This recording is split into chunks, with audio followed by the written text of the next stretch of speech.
Alright, तो ये कहानी 1887 की है, जहाँ पर हम एक डॉक्टर को देखते हैं जो कि ड्रैकुला की हेल्प से एक मरी हुई लाश को जिंदा करता है। यानी कि इसको जिंदा करने में डॉक्टर की साइंस और ड्रैकुला की मैजिकल पावर्स हैं। ये जिंदा होने वाला आदमी बिल्कुल एक मॉन्स्टर है। दूसरी तरफ उस लोकल गांव के लोगों को पता चलता है कि डॉक्टर कुछ ऐसा कर रहा है, इसलिए वो सब लोग उस डॉक्टर और उस मॉन्स्टर को मारने के लिए उस किले की तरफ जा रहे होते हैं। अंदर की तरफ डॉक्टर बहुत खुश होता है कि उसने बहुत अच्छी चीज इन्वेंट की है, लेकिन ड्रैकुला बताता है कि वो उसे अपने मकसद के लिए इस्तेमाल करेगा, यानी कि अपने ऑब्जेक्टिव्स के लिए इस्तेमाल करेगा, जो कि बहुत खतरनाक होने वाले हैं। इस चीज को देखते हुए डॉक्टर ड्रैकुला को रोकने की कोशिश करता है, लेकिन ड्रैकुला रुकने वाला नहीं था और वो उस डॉक्टर को मार देता है। और उसी वक्त वो मॉन्स्टर भी उठ जाता है और अपने बनाने वाले डॉक्टर को उठाकर उस किले से बाहर भागने लगता है। और बाहर भागते भागते वो मॉन्स्टर डॉक्टर को लेकर एक विंडमिल के अंदर चला जाता है। हम यहाँ पे डॉक्टर के असिस्टेंट को भी देखते हैं, जो कि बेसिकली ड्रैकुला से मिला होता है। वो तमाम लोगों को बताता है कि वो मॉन्स्टर डॉक्टर को लेकर उस विंडमिल में गया है, तुम लोग उधर जाओ। और वो सब लोग उस विंडमिल की तरफ बढ़ने लग जाते हैं। ये सब गाँव के लोग उस विंडमिल को आग लगा देते हैं, जिसकी वजह से वो मॉन्स्टर और डॉक्टर वहीं पर मर जाते हैं। और इतनी ही देर में ड्रैकुला अपने उड़ने वाली फॉर्म में आ जाता है, यानी कि ड्रैकुला उड़ भी सकता है। और इसी के साथ इसकी 3 वाइफ होती हैं, वो उसी जगह पर आ जाती हैं जहाँ पर वो मॉन्स्टर मरा होता है। ड्रैकुला बहुत उदास होता है, बहुत नाराज होता है, बहुत सैड होता है, और इसकी वाइफ्स रो रही होती हैं, क्योंकि ड्रैकुला उस मॉन्स्टर को बचा नहीं पाता। और ड्रैकुला उस मॉन्स्टर को क्यों बचाना चाहता था, इस चीज का मकसद कुछ ही देर में हमें क्लियर होने लगेगा। अब कहानी एकदम से 1 साल बाद की दिखाई जाए। यहाँ पर हम अपने मेन कैरेक्टर वैन हेल्सिंग को देखते हैं, जो कि एक मॉन्स्टर स्लेयर है, यानी कि मॉन्स्टर्स को पकड़ता है और उन्हें मारता है। और यहाँ पर वैन हेल्सिंग एक मॉन्स्टर को पकड़ने के लिए आया होता है, लेकिन वो मॉन्स्टर उस पर अटैक करता है और वैन हेल्सिंग भी उससे लड़ता है। खैर, लड़ाई के आखिर में वो मॉन्स्टर बिल्डिंग से गिर के नीचे मारा जाता है, और उसको मारने के बाद ये अपने मुल्क के एक चर्च में वापस आ जाता है। और यहाँ पर ये एक प्रीस्ट से मिलता है, यानी कि पादरी से मिलता है। ये पादरी एक ऐसे ऑब्जेक्टिव पर काम कर रहे होते हैं जिनका मकसद शैतानों को मारना है, और वैन हेल्सिंग इन्हीं के लिए काम कर रहा होता है। ये प्रीस्ट बेसिकली वैन हेल्सिंग को बताते हैं कि ट्रांसिल्वेनिया में मौजूद ड्रैकुला का तुम्हारा मारना नेक्स्ट मिशन है। और ये ड्रैकुला बेसिकली तमाम शैतानों का बादशाह है, उनका राजा है। इसके अलावा प्रीस्ट ये भी बताता है कि एक लड़की एना और उसका भाई ट्रांसिल्वेनिया में ड्रैकुला को मारने की हर वक्त कोशिश करते रहते हैं, लेकिन वो बहुत बहादुर है, बहुत खतरनाक है। इन लोगों की एफर्ट्स काफी नहीं है, तुम्हें जाके उनकी हेल्प करनी पड़ेगी। और इस लड़की एना का खानदान पिछले 400 साल से ड्रैकुला के खिलाफ लड़ रहे हैं, उसको मारने की कोशिश कर रहे हैं, लेकिन अभी तक कामयाब नहीं हुए। और अब इनके खानदान में सिर्फ एना और उसका भाई ही रह गया है। खैर, वैन हेल्सिंग इस ऑब्जेक्टिव को सिलेक्ट कर लेता है और वो इस मिशन के लिए मान जाता है। यहाँ पे वैन हेल्सिंग एक दूसरे जूनियर प्रीस्ट से मिलता है, जो कि उसे डिफरेंट हथियार देता है, डिफरेंट वेपन्स देता है, जिसमें वैन हेल्सिंग को सबसे ज्यादा अच्छी एक क्रॉसबो लगती है, एक तीर कमान की तरह। वैन हेल्सिंग आखिरकार उसे भी मनाकर अपने साथ ले जाने के लिए तैयार कर लेता है। यानी अब सफर में वैन हेल्सिंग और ये जूनियर प्रीस्ट दोनों जाएंगे। दूसरी तरफ एना और उसका भाई, जो कि ड्रैकुला के दुश्मन होते हैं, वो यहाँ पर एक वेयरवुल्फ को पकड़ने के लिए ट्रैप बिछाते हैं, यानी कि एक भेड़िए को पकड़ रहे हैं। लेकिन काफी लड़ाई के बावजूद भी वो उसमें कामयाब नहीं होते। वो काफी कोशिश तो करते हैं, लेकिन जब वो भेड़िया एना को मारने लगता है तो उसका भाई उसे हटा के उस वुल्फ का शिकार करने लगता है, लेकिन वो भेड़िया उसके ऊपर जंप लगाता है और वो भेड़िया और एना का भाई दोनों पानी में जाकर गिर जाते हैं। और यहाँ पर एना बहुत उदास हो जाती है, रोने लगती है, क्योंकि ऐसा दिखाया जाता है जैसे कि उसका भाई मारा गया है। कुछ दिन बाद वैन हेल्सिंग ट्रांसिल्वेनिया में पहुंच जाता है। यहाँ पर गांव वाले इसको पसंद नहीं करते, लेकिन उतनी ही देर में ड्रैकुला की तीनों वाइफ्स इस गांव पर अटैक कर देती, क्योंकि यहाँ पर एना भी मौजूद होती है। और ड्रैकुला की वाइफ्स एना को पकड़कर उसका खून पीना चाहती हैं। ये सब देखते हुए वैन हेल्सिंग भी इन ड्रैकुला वाइफ से लड़ने लगता है। यहाँ पर बेस्ट फाइटिंग सीन्स दिखाए गए हैं। वैन हेल्सिंग के लिए उनको मारना इतना आसान नहीं था, लेकिन आखिरकार वो अपनी क्रॉसबो से एक वाइफ को तीर मार देता है,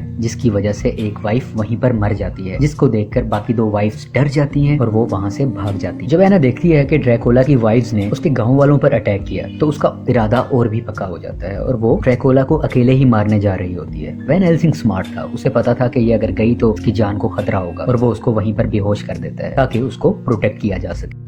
एना जब बेहोशी से जागती है तो वहाँ पर वो एक भेड़िया को देखती है, जो उस पर अटैक कर देता है। और यहीं पर हमें रिवील होता है कि वो भेड़िया और कोई नहीं, उसी का भाई था। क्योंकि स्टोरी में जब हम थोड़ा सा पीछे जाते हैं तो वो भेड़िया जो उसके भाई पर जिसने अटैक किया था, वो इसको पहाड़ से नीचे गिरते हुए काट लेता है। अब क्योंकि वो एक वेयरवुल्फ था, और वेयरवुल्फ की निशानी ये होती है वो जिसको काटता है वो इंसान भी वेयरवुल्फ बन जाता है, यानी कि आधा इंसान और आधा भेड़िया। अब एना का भाई आधा इंसान और आधा भेड़िया बन चुका है, और वो एना को बताता है कि वो ड्रैकुला की सीक्रेट्स के बारे में जानता है कि वो क्या करने वाला है और सिर्फ उसी के पास मेरा इलाज है, जिसकी वजह से मैं ड्रैकुला के काबू में हूँ। इतनी ही देर में वैन हेल्सिंग वहाँ आ जाता है और उसे मारने की कोशिश करता है, लेकिन एना का भाई दोबारा से भेड़िया बन जाता है और वो वहाँ से भाग जाता है। ये दोनों एना के भाई का पीछा करते हुए एक ऐसी जगह पर पहुंचते हैं जहाँ पर ड्रैकुला का सीक्रेट रिवील हो जाता है। ये देखते हैं कि वहाँ पर बहुत ज्यादा एग्स हैं, जिसकी मदद से ड्रैकुला अपने हजारों लाखों ऑफस्प्रिंग्स पैदा करना चाहता है, यानी कि अपने बच्चे पैदा करना चाहता है ताकि उसकी आर्मी बढ़ सके, उसकी जनरेशन बढ़ सके। और इस मकसद के लिए उसे बहुत ज्यादा हाई एनर्जी चाहिए ताकि वो बच्चे पैदा हो सके। और एना के भाई को ड्रैकुला ने अपने काबू में किया हुआ है ताकि उसकी बॉडी की एनर्जी से वो अपने बच्चों को जिंदा कर सके। और वो कुछ बच्चों को जिंदा भी कर लेता है और ये बच्चे जिंदा होते ही गांव की तरफ जाते हैं ताकि लोगों का खून पी सके। दूसरी तरफ यहाँ पे फर्स्ट टाइम वैन हेल्सिंग और ड्रैकुला का आमना सामना होता है, लेकिन वैन हेल्सिंग मौका देख के एना को लेके वहाँ से भाग जाता है। ड्रैकुला ने बेसिकली एना के भाई को अपने एक्सपेरिमेंट के लिए इस्तेमाल किया होता है, क्योंकि उसके अंदर भेड़िए यानी वेयरवुल्फ की भी ताकत है, लेकिन ये ताकत इतनी काफी नहीं होती कि ड्रैकुला के लाखों बच्चों को वो पैदा कर सके। और ड्रैकुला का एक्सपेरिमेंट फेल हो जाता है, बल्कि जो थोड़े बहुत बच्चे उसके निकले भी हुए थे वो भी वहीं पर मर जाते हैं और एक बार फिर से ड्रैकुला को हार का मुंह देखना पड़ता है। वैन हेल्सिंग और एना भागते हुए एक विंडमिल की तरफ आ जाते हैं। ये वही विंडमिल थी जो शुरू में दिखाई गई थी, जहाँ पर मॉन्स्टर और वो डॉक्टर मरे थे। अब जब ये दोनों अंदर आते हैं तो देखते हैं कि वो मॉन्स्टर अभी भी जिंदा है। वो मॉन्स्टर उन्हें कहता है कि मुझे मार दो, क्योंकि अगर मुझे छोड़ा गया और मैं ड्रैकुला के हाथ लग गया तो वो मेरे जरिए अपने बच्चे जिंदा कर लेगा और सिर्फ एक मैं ही ऐसा सोर्स हूँ जिसकी वजह से वो अपने बच्चों को जिंदा कर सकता है, क्योंकि मेरे अंदर इतनी पावर और एनर्जी है कि ड्रैकुला मेरे अलावा किसी भी और तरीके से अपने बच्चों को जिंदा नहीं कर सकता, तो मुझे मार दो। लेकिन वैन हेल्सिंग उसे नहीं मारता, क्योंकि वो ऑब्जर्व करता है कि ये एक अच्छा मॉन्स्टर है, ये किसी को नुकसान नहीं पहुंचाना चाहता। और ये अभी भी सैड है क्योंकि इसके फादर को यानी कि उस साइंटिस्ट को मार दिया गया था और ये मॉन्स्टर उसे अभी भी मिस करता है। इनकी ये सब बातें वो वेयरवुल्फ भी सुन रहा होता है, यानी कि एना का भाई, क्योंकि वो ड्रैकुला के लिए काम कर रहा है, तो वो ये सारी बातें जाकर ड्रैकुला को बता देता है कि वो मॉन्स्टर अभी भी जिंदा है, तुम उस मॉन्स्टर की हेल्प से अपने बच्चों को जिंदा कर सकते हो, लेकिन मुझे ठीक करने का क्योर तुम्हें देना होगा ताकि मैं फिर से इंसान बन सकूं। दूसरी तरफ एना उस मॉन्स्टर को मारना चाह रही होती है, लेकिन वैन हेल्सिंग उसको रोक देता है। वो कहता है कि मैं इसे अपने मुल्क लेके जाऊंगा जहाँ पर ये सेफ रहेगा और ड्रैकुला इसको अपने एक्सपेरिमेंट के लिए कभी भी इस्तेमाल नहीं कर पाएगा। और ये सब लोग उस मॉन्स्टर को एक कैरेज में बिठाकर चलने लगते हैं। रास्ते में जाते हुए ड्रैकुला की 2 वाइफ्स इन सब पर अटैक कर देते हैं। ये बहुत लड़ते हैं, लेकिन इन्हें पहले से मालूम था कि हम पे रास्ते पर अटैक हो सकता है, इसलिए इन्होंने एक ट्रैप भी बिछाया होता है और इसी ट्रैप में आकर ड्रैकुला की एक दूसरी वाइफ भी मारी जाती है। और इसी वक्त एना का भाई यानी वो वेयरवुल्फ भी इन पर अटैक कर देता है। वैन हेल्सिंग लड़ाई के बाद उसको मार तो देता है, लेकिन मरते मरते वो भेड़िया वैन हेल्सिंग को भी काट देता है, यानी कि बहुत जल्द वैन हेल्सिंग भी अब एक भेड़िया बन जाएगा।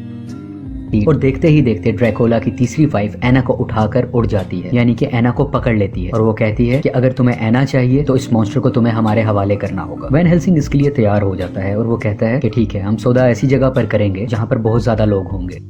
अब ये एक फेस्टिवल में पहुंच जाते हैं जहाँ पर इनकी डील होनी थी, और यहाँ आने से पहले वैन हेल्सिंग उस मॉन्स्टर को कहीं छुपा कर आता है ताकि वो सेफ रहे। इस फेस्टिवल के अंदर वैन हेल्सिंग काफी मुश्किल के बाद एना को यहाँ से बचाकर भगा के ले जाने ही वाला होता है कि ड्रैकुला का असिस्टेंट मॉन्स्टर को पकड़कर उधर ले आता है। हालांकि वैन हेल्सिंग ने तो उसको छुपा दिया था, लेकिन किसी तरह वो लोग उसको ढूंढ लेते हैं और वो उसको पकड़ कर ले आते हैं। उस मॉन्स्टर को बोट पर बिठाकर लेके जा रहे होते हैं। वैन हेल्सिंग उनका पीछा करता है, लेकिन वो नाकामयाब रहता है, यानी कि उसको सक्सेस नहीं मिलती। और यहाँ पर वैन हेल्सिंग पर भेड़िया हावी होने लगता है, उसके आसार नजर आने लगते हैं, उसके सिम्टम्स नजर आने लगते हैं, लेकिन वो अभी मुकम्मल तौर पे भेड़िया नहीं बना होता, क्योंकि वेयरवुल्फ बनने के लिए यानी भेड़िया बनने के लिए चांद का होना जरूरी है, चांदनी रात का, और अभी चांद उतना नहीं निकला होता, लेकिन 2 ही दिन में फुल मून है यानी कि 14वीं का चांद, और वो मुकम्मल तौर पर भेड़िया उस दिन बन जाएगा। इसके बाद ये सब लोग एना के महल में आ जाते हैं, जहाँ पर वो एक दीवार को देखते हैं। एना इन सबको बताती है कि हमारे एंसेस्टर्स इस दीवार को बार बार देखा करते थे, शायद ड्रैकुला तक पहुंचने का ये कोई सीक्रेट या खुफिया रास्ता है। वैन हेल्सिंग उस दीवार को देख रहा होता है और नीचे देखता है कि एक उसका कवर फटा हुआ है। उसको देखकर उसे ख्याल आता है कि जब मैं अपने मुल्क से निकल रहा था तब सीनियर प्रीस्ट ने उसे एक कागज का टुकड़ा दिया था। वो उस कागज के टुकड़े को उस दरवाजे पर लगाता है तो वो दरवाजा खुल जाता है और वो सीधा ड्रैकुला के महल में एंटर हो जाते हैं। यहाँ पर वो ड्रैकुला के असिस्टेंट को पकड़ लेते हैं और मॉन्स्टर को बचाने की कोशिश करते हैं, लेकिन वो नाकाम रहते हैं। मॉन्स्टर यहाँ पर जाते जाते बताता है कि वैन हेल्सिंग, तुम्हारे भेड़िए बनने का इलाज सिर्फ ड्रैकुला के पास है। उसके पास एक ऐसा वैनम है जो तुमने हासिल कर लिया और खुद को लगा लिया तो तुम इंसान बन जाओगे और तुम कभी भेड़िया नहीं बनोगे। और वो वैनम यानी कि वो इलाज ड्रैकुला ने इसलिए अपने पास रखा हुआ है क्योंकि उसको सिर्फ एक भेड़िया ही मार सकता है, इसीलिए ड्रैकुला ने वो इलाज संभाल कर रखा हुआ है ताकि कोई भेड़िया उस पर अटैक करने आए तो वो उसको इंजेक्शन लगाकर दोबारा से इंसान बना दे। इसलिए सेफ साइड के लिए ड्रैकुला ने वो इलाज अपने पास रखा हुआ है। इसके बाद वैन हेल्सिंग जाता है मॉन्स्टर को ढूंढने के लिए, जबकि एना और वो जूनियर प्रीस्ट उस इंजेक्शन को ढूंढने जाते हैं जिसमें वैन हेल्सिंग का इलाज है। उन्हें वो इंजेक्शन तो मिल जाता है, लेकिन ड्रैकुला का असिस्टेंट उन्हें वहाँ पर बंद करके भाग जाता है। यहाँ पर ड्रैकुला ड्रैकोला की तीसरी वाइफ भी आ जाती है जो इन पर अटैक करती है, लेकिन एना और वो जूनियर प्रीस्ट इसका मुकाबला करते हुए वहाँ से भाग जाते हैं। लेकिन ड्रैकोला की वाइफ इतनी आसानी से इनका पीछा नहीं छोड़ती और इन सब के दरमियान लड़ाई जारी रहती है। जबकि दूसरी तरफ मॉन्स्टर पर एक्सपेरिमेंट हो रहा होता है ताकि ड्रैकोला के बच्चों को जगाया जा सके, दोबारा से जिंदा किया जा सके। यहाँ पर वैन हेल्सिंग मॉन्स्टर को छुड़ाने ही वाला होता है कि ड्रैकोला की नजर उस पर पड़ जाती है और वो वैन हेल्सिंग को नीचे गिरा देता है। दूसरी तरफ वो मॉन्स्टर एक बिजली के झटके से आजाद हो जाता है और वो नीचे गिरने लगता है और वो सीधा जाकर ड्रैकोला की वाइफ के ऊपर जाकर गिरता है, जो कि एना को तकरीबन मारने ही वाली थी, लेकिन मॉन्स्टर के इसके ऊपर गिरने से इसकी तीसरी वाइफ भी मारी जाती है। आज पूरा चांद की रात है और वैन हेल्सिंग एक इंसान से एक वेयरवुल्फ बन जाता है, यानी कि भेड़िया बन जाता है, जो दिखने में काफी डरावना और बहुत ताकतवर है। वैन हेल्सिंग भेड़िया की शक्ल में ड्रैकोला से लड़ने लगता है और ड्रैकोला भी अब अपने वेम्पायर की मुकम्मल ताकत में है। ये दोनों आपस में काफी देर लड़ते हैं, कभी तो ड्रैकोला वैन हेल्सिंग को मार रहा होता है तो कभी वैन हेल्सिंग ड्रैकोला को, लेकिन आखिरकार वैन हेल्सिंग उसकी गर्दन पर काट देता है, जिसकी वजह से ड्रैकोला वहीं पर मारा जाता है। और उसके मरते ही ड्रैकोला के जितने बच्चे थे जिनको वो जिंदा करना चाहता था वो सारे भी मर जाते हैं। एना देखती है कि वैन हेल्सिंग भेड़िया बन चुका है, क्योंकि एना के पास वो इंजेक्शन था जिससे वो उसे ठीक कर सकती थी, तो वो उसे लगाने की कोशिश करती है। लेकिन वैन हेल्सिंग समझता है कि ये उसके लिए कोई खतरा है और गलती से ये भेड़िया एना पर हमला कर देता है और एना वहीं पर मर जाती है। यानी कि वैन हेल्सिंग ने ही एना को मार दिया है, लेकिन मरते मरते एना ने वैन हेल्सिंग को वो इंजेक्शन लगा दिया होता है, जिसकी वजह से थोड़ी ही देर में वैन हेल्सिंग दोबारा से इंसान बनता है और अपनी गलती पे बहुत पछताता है। एना को पकड़ के बहुत रोता है कि उसने ये क्या कर दिया। ये एक सैड मोमेंट है। इसके बाद ये सब समंदर के किनारे जाते हैं और एना की डेड बॉडी को आग लगा देते हैं और उसी की थोड़ी देर बाद वैन हेल्सिंग आसमान की तरफ देखता है, जहाँ पे बादलों में उसे एना दिखाई देती है, जो कि मुस्कुरा रही होती है, बहुत खुश लग रही होती है। और वैन हेल्सिंग भी उसको देखकर मुस्कुराता है, जैसे कि एना को सब कुछ मिल गया हो, जैसे वो अपने पेरेंट्स के साथ जाकर मिल गई हो। और यहीं पे वैन हेल्सिंग की स्माइल के साथ ये मूवी भी एंड हो जाती है। Thank you for watching.